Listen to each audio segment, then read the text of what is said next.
Bom, estamos aqui para mais uma aula, onde agora a gente vai falar sobre os aspectos gerais da imunologia, certo? Dando continuidade da primeira aula.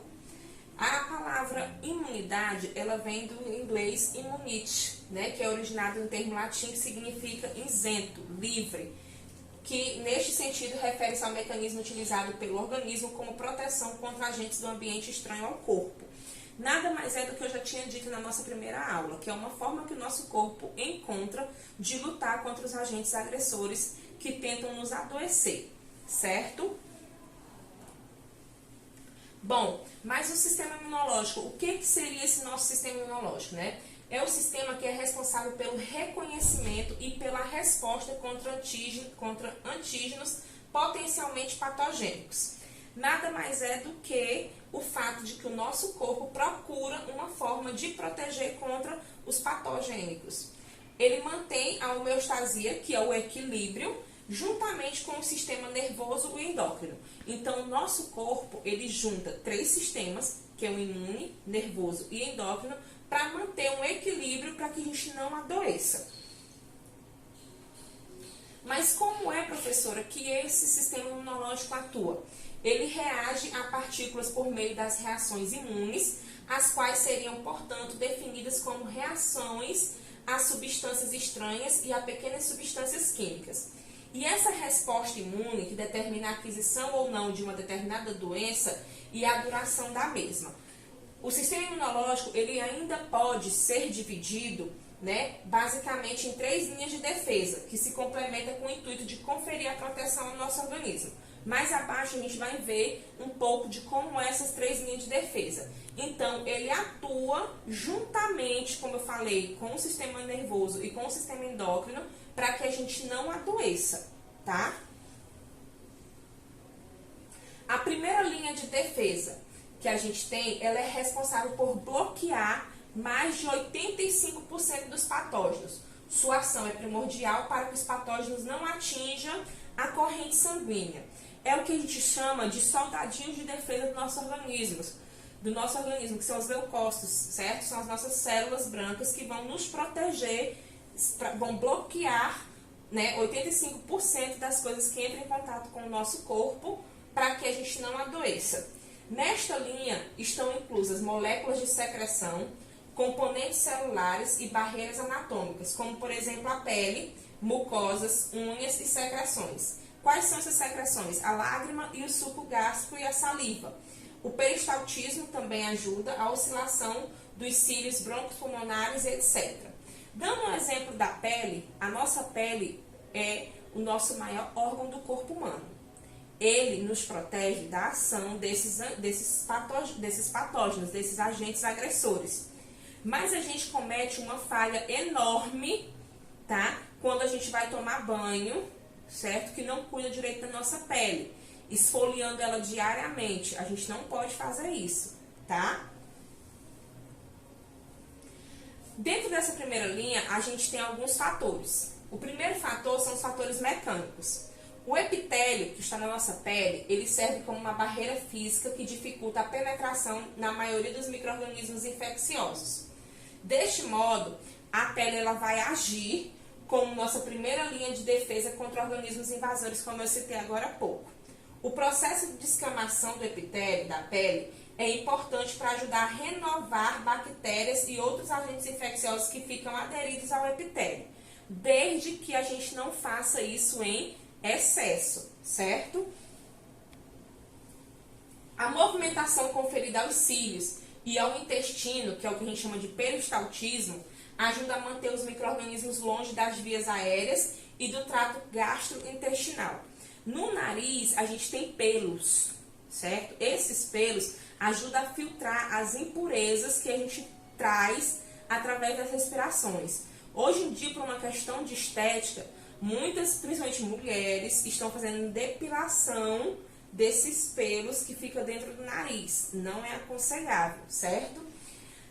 A produção das lágrimas e da saliva cooperam para prevenir as infecções nos olhos e na boca, assim como o muco presente no trato respiratório e gastrointestinal, que também vai ajudar a prevenir infecções nos pulmões e no sistema digestivo.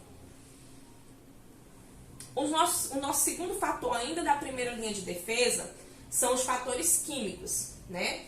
Os ácidos graxos são exemplos de primeira linha de defesa através de fatores químicos. Eles estão presentes no suor e, desse modo, inibem o crescimento de bactéria. Do mesmo modo, a lisozima e fosfolipase, encontradas na lágrima e na saliva e secreção nasal, têm propriedade de destruir as bactérias. E o pH, que também é uma importante ferramenta para o combate de invasão de patógenos, que o pH do suor ele tem que ser baixo, né? E na secreção gástrica também para prevenir o crescimento de bactérias. A gente sabe que todo o nosso corpo encontra uma forma de proteger. Muita gente consome alimentos errados, tá? Como, por exemplo, o uso exagerado de refrigerantes, que vai alterar o pH do estômago e com isso vai deixar o nosso estômago mais propício a adoecer, né? Por agentes infecciosos. Nariz, eu já falei para vocês a questão da retirada de pelos, para não fazer, tá? Muito cuidado também com o suor, né? A gente tem que suar, mas a gente tem que ter cuidados higiênicos para que esse suor, já por si só, não produza bactérias que possam vir agredir o nosso organismo. E o terceiro fator ainda da nossa primeira linha, né, de combate são os fatores biológicos, que existem bactérias que convivem em harmonia com o nosso organismo. A gente tem a flora bacteriana normal na boca, na vagina, no ânus, né? Essas floras no sistema digestivo, tá? Essa flora normal da pele e no trato gastrointestinal, elas ajudam a prevenir a colonização de bactérias que causam doenças através da secreção de substâncias tóxicas ou pela competição com bactéria patogênica por nutrientes ou pela ligação à superfície da célula. Professora, eu não entendi. Essas floras bacterianas normais que existem no nosso organismo, a gente nasce com elas, elas estão aqui para proteger o nosso corpo contra outras bactérias que são muito fortes que podem vir a prejudicar o nosso corpo. Bactérias, vírus, fungos, protozoários, certo? E aí a gente entra na nossa segunda linha de defesa, que é o sistema imune inato. Caso a minha primeira linha de defesa não tenha sido suficiente para combater a entrada desse patógeno, a segunda linha de defesa vai entrar em ação. Essa linha de defesa, ela consiste em combater o micro-organismo que entrou nas células, incidindo em mecanismos de defesa celulares e bioquímicos, que já existia antes do estabelecimento de uma infecção. Trata-se de um mecanismo inato, que não mudarão durante toda a sua vida. Essa linha de defesa elimina cerca de 12% só dos antígenos, certo? Os componentes dessas linhas de defesa. Fagócitos, que a gente entra, dentro dos fagócitos entra macrófagos e neutrófilos, e os linfócitos. As características gerais, né? O sistema inato possui a habilidade de reconhecer, quando ele está doente, né, padrões moleculares importantes, ainda que não seja tão grande a quantidade quanto ao sistema adaptativo. Perdão, não quantidade, quanto. Desse modo, esta linha de defesa possui baixa especificidade, sendo capaz de reconhecer micro-organismos que expressam determinado padrão molecular, mas não diferenciando entre si. O ruim da segunda linha de defesa é que ela identifica, mas não consegue diferenciar entre si o que pode ser ou não do nosso corpo, né? O que é da nossa flora natural ou não do nosso corpo, tá? Resumindo, sobre a segunda linha, ela tem uma diversidade limitada a certos padrões. O tempo de resposta dela é imediato, ela tem ausência de memória, ela não vai lembrar se a gente já adoeceu ou não disso antes, e ela tem tolerância a si própria, tá? Ela pode agredir a si própria. E a nossa terceira linha de defesa é o sistema imune adaptativo, certo? onde esse sistema imune adaptativo, ou também chamado de adquirido, como o próprio nome já diz, ele é decorrente do contato com uma substância estranha. Ela é estimulada e desenvolvida somente após a exposição a patógenos. Então, o que quer dizer? Que essa terceira linha de defesa é quando a gente já entrou em contato com essa doença e já tem uma resistência a ela, né? O primeiro contato com uma substância estranha ocasiona uma série de eventos que vai induzir a uma resposta específica para aquela determinada substância. É uma imunidade mais especializada. Essa que eu estou falando para vocês, tá? Só um minutinho para a gente poder ver aqui. Os componentes celulares dessa terceira imunidade, que é a imunidade inata. É os linfócitos B e T, né? Componentes solúveis, que são os anticorpos. E resumindo as características dela, os linfócitos expressam receptores, que são apropriados para detectar diferenças discretas entre antígenos, diversidade muito grande, o tempo de resposta é dias, ao contrário da outra, que é imediata. Ela tem presença de memória, porque ela vai ter que lembrar se a gente entrou ou não em contato com aquela doença, mas ela também tem tolerância a si própria. Ela pode agredir, né, a nossa flora normal. Aqui a gente tem um quadro para especificar a primeira, a segunda e a terceira linha de combate. A primeira são barreiras naturais, pele, mucosa, secreção, flora natural e o peristaltismo. A segunda são as inflamações, células fagocitárias, substâncias antimicrobianas, complemento, altas temperaturas, E a terceira linha é anticorpos e resposta imune celular, onde o teu próprio corpo tem que reconhecer se você um dia adoeceu ou não daquela doença que você está apresentando no momento. Vamos ver aqui agora o que é a imunidade inata, né? Também conhecida como natural ou nativa. Significa que o indivíduo ele já nasce com essa imunidade. Esse tipo de defesa está sempre presente nos indivíduos saudáveis, estando preparado para bloquear a entrada de micro-organismos e para eliminar rapidamente aqueles que conseguem entrar nos tecidos do hospedeiro. Os elementos que conferem essa proteção estão sempre presentes e disponíveis no intuito de proteger o organismo dos invasores externos. Os elementos podem ser externos, como a pele, membranas, mucosas, reflexos da tosse e o pH, ou podem ser internos, como febre, intérferos, substâncias secretadas pelos leucócitos, células fagócitas e etc. Então, a imunidade inata nada mais é do que aquela imunidade que a gente já nasce com ela, certo? É o nosso sistema de defesa lá quando a gente já nasce, que vai se adaptar cada vez mais com o passar dos nossos dias. A imunidade adquirida, ela é mais especializada que a imunidade inata e complementa a proteção proporcionada por essa última imunidade que eu falei para vocês, que é a inata. A adquirida, ela é por contato com o invasor e é específica somente daquele invasor. O contato inicial com determinado agente externo, pode ser da imunização, desencadeia uma série de eventos que levam à ativação de determinadas células e à síntese de proteína. Existem dois tipos de imunidade adquirida, a humoral e a celular. A humoral é através de anticorpos, né, e a celular de seu próprio corpo.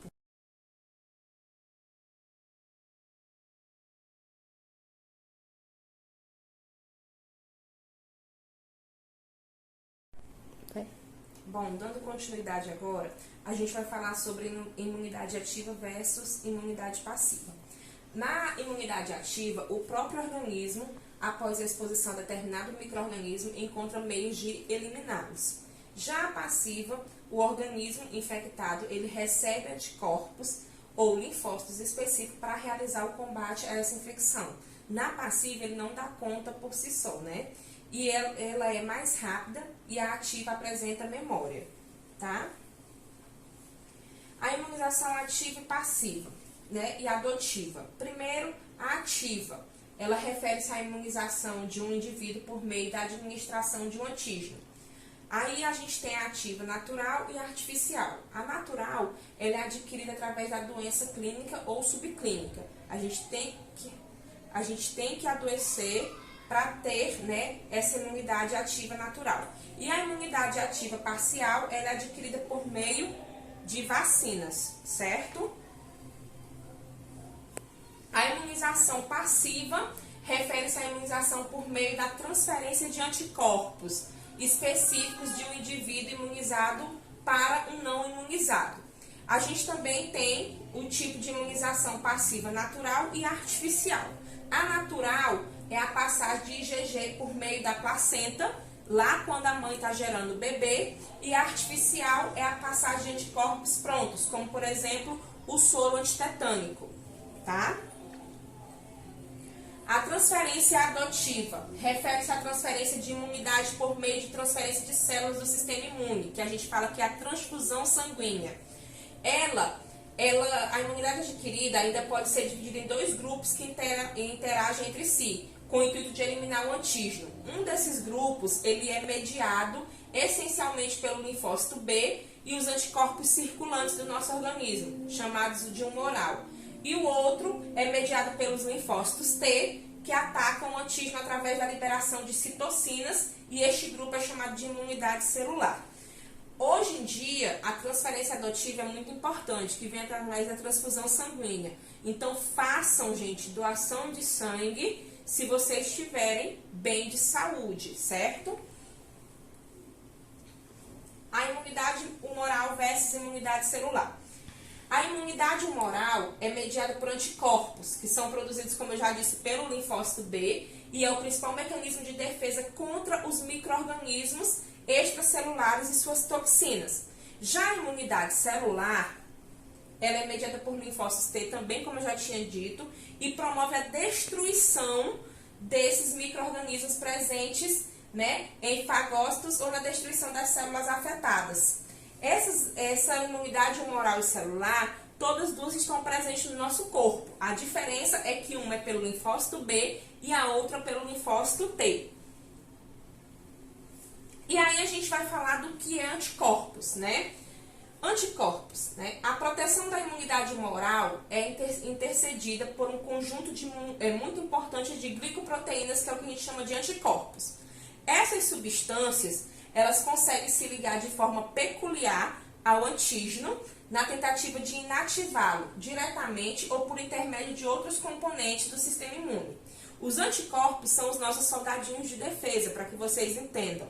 Eles possuem maior variabilidade de reconhecimento e conseguem fazer maior distinção e conferem maior força de ligação. Então, eles são bem mesmo, lutam, são fortes, eles guerreiam para proteger o nosso organismo, tá?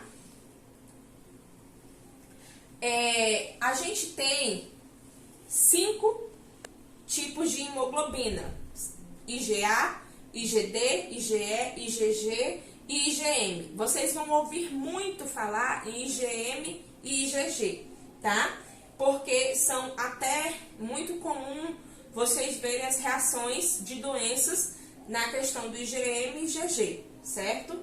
A gente vai falar um pouquinho sobre eles aqui na nossa aula, né? O IgM é a primeira imunoglobina a ser expressa na membrana do linfócito B durante seu desenvolvimento. Ela é a principal da resposta primária aos antígenos, certo? E trata-se de uma classe bastante ativa contra as bactérias, o IgM, tá bom? O IgD, ele perfaz menos de 1% do total dessas imunoglobinas e a sua função biológica precisa dessa classe de imunoglobina é ainda incerta. A gente não tem certeza se a gente precisa dela, certo? O IgG, que também é muito conhecido, que eu falei para vocês, ela é mais abundante no soro e está distribuída uniformemente entre os espaços intra- e extravasculares. É o anticorpo mais importante da resposta imune e ele é responsável por cicatrizar sorologicamente, né? E isso permanece sempre em certo nível de circulação após um processo imunológico. Ele é responsável pela cicatrização do nosso corpo, tá? O IgA, que ele está presente na saliva, lágrima, colostro, leite, esperma, secreção vaginal, certo? Protegendo a pele. E é uma chamada de imunidade local, é uma barreira contra vírus e micro-organismos, principalmente alérgenos. Hoje em dia nós temos muitas pessoas que têm problemas de alergia, certo? E ela confere grande imunidade para lactentes, que são para as crianças que mamam, porque vem através tanto do colostro, que é o primeiro leite materno, como o leite materno mesmo, tá? O IgE, que é encontrado nas membranas superficiais dos matócitos, é uma classe que participa mais de fenômenos alérgicos e reações anafiláticas, encontrada também no cordão umbilical, mucosa e colostro, e encontra-se muito elevado na presença de infecções parasitárias, que são as verminoses, certo? Funções da resposta imune. Para que o nosso corpo proteja, né, o indivíduo de maneira eficaz contra uma doença, o sistema imune ele deve satisfazer 4 principais características. A primeira é o reconhecimento imunológico, que a presença de uma infecção deve ser detectada. Essa tarefa ela vai ser realizada pelas células sanguíneas brancas, pelo sistema imune inato, né, do nosso sistema imune inato, a qual vai proporcionar uma resposta imediata, que são os nossos anticorpos, tá bom? E pelos linfócitos do sistema imune adaptativo. A segunda tarefa é conter a infecção. A gente descobriu que tem infecção, agora a gente tem que procurar maneira de parar essa infecção. Se possível, eliminar completamente, o que traz a ativa as funções imune efetores, né? Ao mesmo tempo, essa resposta imune deve ser mantida sob controle para que não cause nenhum prejuízo ao próprio organismo. A gente tem que combater só o que a gente descobriu que está atingindo o nosso corpo, não o que já tem no nosso corpo, tá bom? Só voltando aqui rapidinho, a terceira, né, que é manter essa resposta imune, né, para que ela não vá agredir o próprio corpo, provocando uma doença autoimune, tá? E a quarta tarefa é proteger o indivíduo contra a recorrência, para que a gente não adoeça novamente, certo? Buscando maneiras de produzir imunidade de longa duração, para que a gente não venha mais adoecer do que a gente já teve um dia. E aí, a nossa segunda aula também vai gerar uma atividade, onde vocês vão, né, diga como os medicamentos podem melhorar e prejudicar a imunidade do nosso corpo. Depois que você dizer isso, você vai citar um exemplo de uma medicação que aumenta a minha imunidade e de uma medicação que pode baixar a minha imunidade, certo? Depois que você fizer isso, você vai me dizer a indicação e contraindicação dessas medicações que você me falou, certo? O e-mail é o mesmo e a data de entrega é a mesma, dia 9 de maio. Até a nossa próxima aula.